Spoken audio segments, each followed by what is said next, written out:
it's Writer's Dream Time again. This is a show where authors are able to talk about how they write their books, how they publish their books, and how they market their books. You can find us on YouTube. You can also find us on Facebook. If you would like to be on the Writer's Dream or you have a message for us or a question, please contact us through the messaging tab on the Facebook page. Today's guest is JoAnn Vergona Krapp, and she is the author of Fire Island Adventures and other things. JoAnn is a talented artist, and she's a talented writer, and she's a very valuable member of the Long Island writing community. So welcome, JoAnn. Thank you. Thank you very much for inviting me. I appreciate it. Oh, this is a treat. You're quite welcome. Well, let's hope it's a treat. Tell us about Fire Island Adventures. Well, several years ago, I always loved the beach. Several years ago, my husband and I met another couple down at Robert Moses, and we took a walk. And while we were walking along, we saw this sign by the lighthouse that said, "Danger, construction, keep out." It was in the 80s, a couple of years ago. And they were renovating the lighthouse because it had been laying bare and horrible for years and years. And they finally were going to dismantle it, you know. Yes. They're going to knock it down. And anyway, we walked all around it and all, and there were some workmen there, and we asked them some questions, and I wrote down the name of the place, you know, the construction company and everything. I don't know why, I just did. And filed it away in the back of my head. A couple of years later, I decided I was going to write something about an adventure that was going to take place there. So I wrote what should have been a short story, and I took it to an editor, and the editor said, "Well, it's too long for a short story, but it's not long enough for a chapter book. Go home and work on it." Mm-hmm. So I did, and I came up with the idea for Missing Treasure Means Trouble. And then I followed it with Trouble Times 3, which I'll tell you about, and I have a third one that's up in my head. I only have one page written so far. All three of them take place on communities of Fire Island. I just love Fire Island. I do too. I love the beach. I love the whole idea of it. Anyway, when I do my books, I have to find something real that I can work around. So I got the idea of pirates. Kids love pirates, and at that time, all the Johnny Depp movies were coming out about pirates and all. So I did it based on the assumption that Captain Kidd's treasure, because he sailed around that area, was buried and never found. So I did a bunch of research. Now, I'm a librarian, so I love doing research. Did a lot of research, and I found out the names of all the pirates that sailed around the area, who they were, how they got there, the difference between the pirates and the privateers and all. And I built my story around that, and I made up the kids. I made up 3 children, two boys, and I sort of patterned them after my son and his friend Conrad. They were very good friends. They went everywhere together, and a little sister. So I got these 3 kids who are vacationing around Fire Island with their family, and they're down at the beach, and the older boy, Douglas, has it in his head that he's going to find this treasure. Of course, the lighthouse, he feels that the treasure's in the lighthouse. Of course, the fact that there was no lighthouse there in those days didn't faze him at all. That treasure is there. Somebody took it and hid it in there. So, and I did it around the time when the lighthouse was empty. So the 3 of them, they go over to the lighthouse, they go up to the top of the lantern room, and they think they're going to find treasure, and instead they find this fella, Jake, who's homeless, and he's sort of squatting there for the summer, and he tells them all these true stories about the pirates and the treasures and the shipwrecks and all. So that's the plot of this one. So it's an adventure in that the kids have an adventure in going to the lighthouse, and they learn all of these things. And then I decided it was time to write another one, because I was getting email from kids from the schools that I go to who said, "What happened to Jake?" This is Jake. He's not as scary as he looks. And so I'm thinking, all right, I got to do something. I got to bring Jake into the story again. So I decide to do Trouble Times 3, and it centers on the same kids going on vacation, this time to Ocean Beach. And the part that's true is that something I found out that I never knew about, a lot of other people did, but during World War II, before the United States got into the war, the Germans would send saboteurs over to damage American facilities because we were helping in the war. So I thought, well, gee, that's really interesting. So, but they came to Amagansett. Right. Now, what Amagansett has to do with Ocean Beach. I wanted Ocean Beach because I go there a lot. I took a lot of pictures. It's fiction. Yeah, so that's where the fiction comes in. So the true part is the saboteurs, and the fiction is they left behind a code book and the tides washed it up to Ocean Beach. And Ocean Beach finds the code book, they get it deciphered, the government loves them and sends them a beautiful medal, which is in the Historical Society. And who do they find as caretaker of the Historical Society? Jake, their old friend. And a medal gets stolen. The medal gets stolen, and Jake gets arrested because he's the caretaker. And they know he didn't do it, so they have to find the real thief. And so I put a lot of emphasis on the kids. And third book that's coming out is called Totally Trouble. Okay, this is the end of the trouble. and this is going to take place on Smith Point Park, which is the other end of Fire Island. And again, I happened to look in the paper and I saw a picture of this ship called the Bessie White, I think it's called. And it's an old ship that's 100 years old that was shipwrecked. The crew got away and it washed up after Hurricane Sandy on the shores of Smith Point Park. And it looks like this weird contraption. So I called them up and they gave me some information, and they also told me they also have the memorial from the crash Yes. out east. Yeah, and they have TWA 800. flags and all that. Yeah. So this is what the third plot is going to be, but I have to go there because I can't write something unless I'm there. I have Yeah, to I feel build the it. same way. You know, I do I the have to same build into it, so I know what I want to write, but I'm not quite sure how I'm going to put it all together. So, You know what's interesting in listening to you talk is my first book, The Madonna Ghost, takes place on Fire Island. oh, really? Yeah. And I also did a lot of research to Yeah. create the ghost. The ghost is not a real Fire Island ghost, although I have been told that there are real Fire Island ghosts. Yeah. But I did all this research about shipwrecks and pirates and Yeah, whatnot yeah. to come up with the ghost. And then my last book of the four, because I've written four of them, also has to do with World War II history, Yeah. with Amagansett and the German spies coming Right. coming on board. So it's interesting, and we never even talked about this Really? amongst Yeah. ourselves. The whole You know, thing is- you and I, we never, Yeah, and the books that's are so similar. But it was very interesting. I mean, because I find it fascinating that the saboteurs came and they eventually got arrested, and you know, but the way they got arrested, you know, the whole story behind it was His just name was Beige. The spy, the ringleader of the spy, his last name was Beige, B-A-A-C. And he had, when the Coast Guard who intercepted them was asked to describe them, he said, there was no difference. They looked like men, except that one of them had this shock of white hair across his forehead. And that's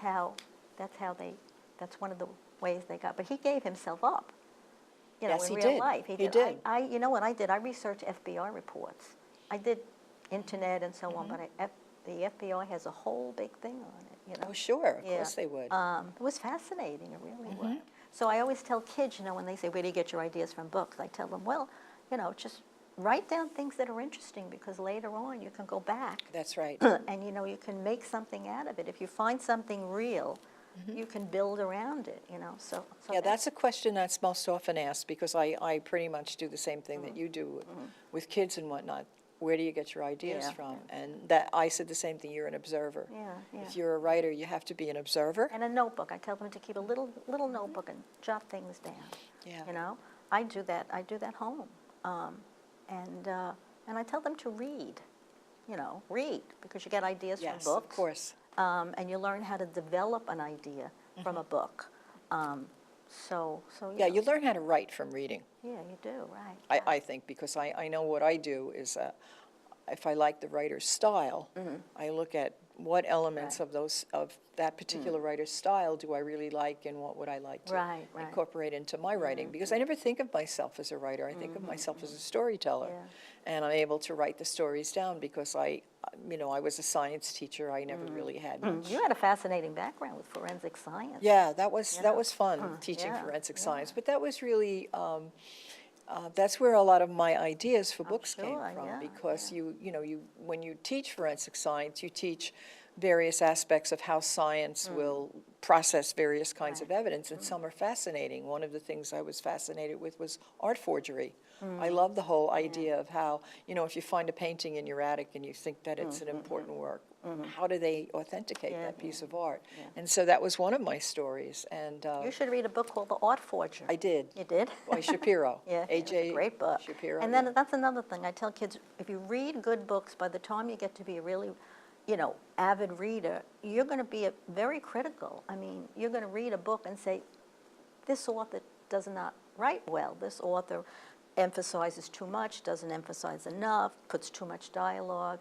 I mean, it's taken me years, but I'll read a book now and think, oh my God, I really hate to waste my time reading this book because I don't like the style. Yeah, and I'm sure that your background as a librarian has been a big Yeah. help to you. First of all, you get to read a lot of books. Right, You get to be critical. Yeah. And you know how to do research. Yeah. And that's the other aspect I always tell the kids, that you need to know how to do research. You need to want to do research. Yeah. Because if you don't do research, Right. one of the questions I'm always asked is, how do you overcome writer's block? And I always say to them, look into the setting of the book that you're writing. Research the setting, because the setting is going to have stories, and those stories are going to give you ideas to get around writer's block, to make the book more interesting. Yeah. So- Well, I didn't start out writing fiction. I started out writing nonfiction articles for school and library journals because I was a teacher first, taught 5th grade, which I loved, left after a couple of years, raised my family, and then I started working as a volunteer in the public library as something to do. I taught a preschool program, and I was hired there because I was a teacher, and that led me to go to library school, became a trainee in the public library, but when you take library courses, you can train to be a public librarian or a school librarian. And if you become a school librarian, it umbrellas the public library. So I worked in the public library, and while I was working, I developed a whole bunch of different types of programs, including creative writing programs. I did a creative writing club. And so I wrote a lot of articles on how to do this and how to do that. I wrote an article on how to teach kids the Dewey Decimal System, all kinds. And then I carried it over when I left the public library and went to the school in my own hometown. I worked in my own hometown for like 30 years. In the elementary school, I carried over those ideas, and I used to do lesson plans for everything. Well, that's actually what I Yeah. did as well. I wrote curriculum. I wrote a lot of curriculum and lesson plans, Yeah, and then yeah. stories for my kids. Yeah, yeah. And then I loved Nancy Drew when I was a kid, so I just said, Yeah, yeah. I could take some of these stories that I wrote Right, and right, yeah. write a But that's how, so I mystery. started with the nonfiction, and then the first couple of years that I was working in the elementary school, I met this gentleman who loved to write. He was a funny comedian. He really was funny, and he loved to write too. So I decided one year that I wanted to write some short stories about holidays because I was looking for a story on Groundhog Day, and there wasn't anything. So I said, when it's not on the shelf, you write it yourself. So I did. I wrote one, and he said, oh, maybe I'll write one too. We got together, and over the course of a couple of years, we published 2 holiday books. And we, bought them to friends and all. We really didn't, market them very well, but we had a good time with them. And so that's how I started. I segued into fiction from nonfiction. And then, of course, as I write my books now, a lot of it is fiction meshed with nonfiction. Sure. So it Yeah, goes. I market my books as mystery, history, and science. Yeah, Because yeah. I like to put a lot of Yeah, meat in the story, because I think that's important, especially for the age group that we're Well, targeting. you're writing for a little. Your books are just.